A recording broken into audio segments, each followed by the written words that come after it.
ہمارے چینل میں خوش آمدید۔ چلیں شروع کرتے ہیں آج کی کہانی۔ راشن کی تقسیم کا سلسلہ شروع تھا۔ جیسے ہی ایک پرانے مکان پہ نظر پڑی، اس کا دروازہ کھٹکھٹانا چاہے ہی تھا کہ ساتھ میں آئے محلے کے ایک فرد نے منع کر دیا۔ پوچھنے پر وہ کہنے لگا، صاحب رہنے دیں، یہ ایک فحش عورت کا گھر ہے، اس کو بہت جگہ سے راشن آتا رہتا ہے۔ یہ بات سن کر مجھے یقین ہو گیا کہ محلے میں کسی نے بھی اس کو راشن فراہم نہیں کیا۔ جیسے تیسے میں نے اس سے بحث کر کے دروازے پر دستک دی۔ اندر سے دھیمی سی آواز آئی، کون؟ میں نے بتایا کہ راشن سپلائی کر رہے ہیں، آپ لینا پسند کریں گی؟ تو انتہائی غمگین آواز آئی کہ آپ واپس چلے جائیں، پہلے ہی اس محلے میں لوگ ہمیں جینے نہیں دیتے، ہم گزارا کر لیں گے، آپ کی مہربانی آپ محلے کے شرفاء میں تقسیم کر دیں۔ میں نے مزید یوں کہا، آپ سمجھیں مجھے محلے داروں کی فکر نہ کریں۔ بہت اصرار کرنے کے بعد اس عورت نے اپنی بیٹھک کا دروازہ کھولا اور ہم نے راشن، آٹے کا تھیلا وغیرہ اس کے گھر رکھ دیا۔ وہ خود پردے میں آئی اور شکریہ ادا کرنے لگی، لیکن دل مطمئن نہیں تھا کہ وہ باپردہ عورت لگ رہی تھی۔ محلے کا فرد بھی میرے ساتھ تھا۔ میں نے جوں توں ہمت کر کے اس سے پوچھ لیا کہ بہن، آپ نے ایسا کیوں کہا، اور کیا آپ کے گھر میں راشن موجود ہے؟ کہنے لگی، بھائی، گھر میں آلو پڑے ہیں جو پچھلے ایک ہفتے سے بنا کے کھا رہے ہیں، محلے میں سے کسی نے خبر تک نہیں لی، عورتیں میرے گھر نہیں آتی اب۔ میں نے پوچھا، ایسا کیوں ہے؟ آنکھوں میں آنسو لیے بولی، میری خاوند کو وفات پائے 2 سال کا عرصہ ہو گیا ہے۔ اس وقت حالات بہت اچھے تھے، میرے 2 بچے ہیں اور کچھ ٹائم ٹھیک گزرا۔ میرے والد جتنا کر سکتے تھے کرتے رہے۔ ان کی وفات کے بعد حالات خراب ہونا شروع ہو گئے، بچوں کا اور گھر کا نظام مشکل ہو گیا۔ ایک دن میرے خاوند کا قریبی دوست کچھ عرصہ بعد باہر سے آیا، اس نے مجھ سے بہت افسوس کیا اور مجھے کچھ پیسے دے کر چلا گیا۔ پھر وہ کچھ دن بعد آیا اور مجھے گھر کا کچھ راشن دے گیا۔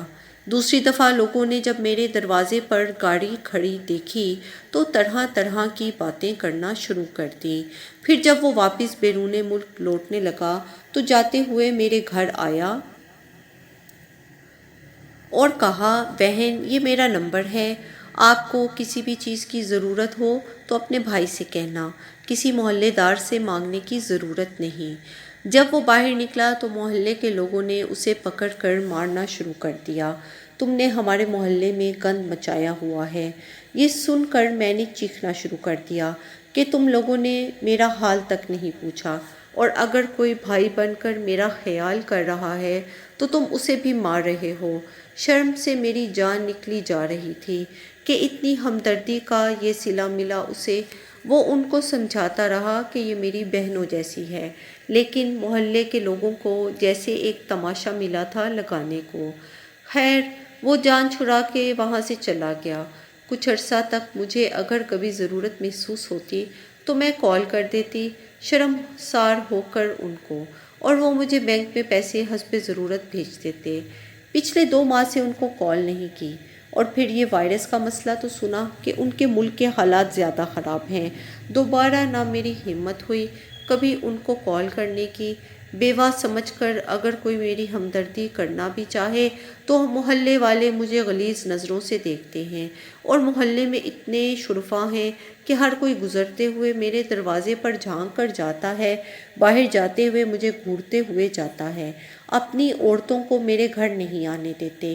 یہ وائرس تو بہانہ رکھا ہے اللہ نے ہمیں راشن بھیجنے کا، ورنہ ضرورت کا سامان بالکل ختم ہونے کو ہے۔ کچھ دنوں سے اب اسے بھائی کو کال ملانے کا سوچا، لیکن ضمیر نے گوارا نہ کیا۔ سوچا کہ پتہ نہیں ان کے حالات کیسے ہوں گے۔ میرے بچے کو بھی اب محسوس ہونا شروع ہو گیا ہے کہ محلے میں ہماری ماں کو لوگ کس نظر سے دیکھتے ہیں۔ ہمارے نبی صلی اللہ علیہ وآلہ وسلم تو دشمنوں کی بیٹیوں کے سروں پر چادر رکھا کرتے تھے۔ یہ کہاں کے دیندار لوگ ہیں کہ اگر کوئی میرے گھر میری مدد کو آتا ہے تو اس کو اس قدر مشکوک نظروں سے دیکھتے ہیں کہ لوگوں نے ڈر کے مارے مجھے زکوٰۃ تک دینا چھوڑ دی۔ یہ باتیں کرتے کرتے اس کا دوپٹہ آنسوؤں سے بھیگ گیا اور جو میرے ساتھ آدمی بیٹھا تھا وہ شرم سے پانی پانی ہو رہا تھا۔ مجھے سن کر بہت دکھ ہوا اور ہم نے راشن کے ساتھ کچھ نقد رقم بھی اپنی طرف سے ادا کر دی۔ جو شخص میرے ساتھ تھا وہ باہر نکل کر کچھ بولنے ہی والا تھا کہ مجھ سے رہا نہ گیا اور اس کے بولنے سے پہلے ہی شروع ہو گیا۔ بروز قیامت تم لوگوں کو اس راشن کو اللہ کیسے قبول کرے گا جبکہ تمہیں محلے میں رہنے والے ان لوگوں کی خبر نہیں جو کسی کے دروازے پر نہیں جاتے۔ کوئی کیسا ہے یہ اللہ اور اس کے درمیان کا معاملہ ہے۔ آنکھوں دیکھا بھی بعض دفعہ سچ نہیں ہوتا۔ اس کی خاموشی اور نم آنکھوں نے کچھ نہ بولا۔ 4-5 دن بعد اس نے محلے میں سے اچھی خاصی رقم اکٹھی کر کے اس عورت کے گھر پہنچا دی۔ بے شک اللہ ہی جانتا ہے سب کے دلوں کا حال۔ ہم کریکٹر کو چھوڑ کر یہ تک سوچ کر نہیں دیتے کہ یہ وہابی ہے، یہ سنی ہے، یہ شیعہ ہے۔ دل کو نرم کیجیے۔ آپ کو ہماری کہانیاں پسند آئیں تو سبسکرائب کرنا مت بھولیے گا۔ چینل کو سبسکرائب کیجیے اور لائک کیجیے اور اپنی قیمتی رائے کا اظہار کمنٹس میں ضرور کیجیے۔ شکریہ۔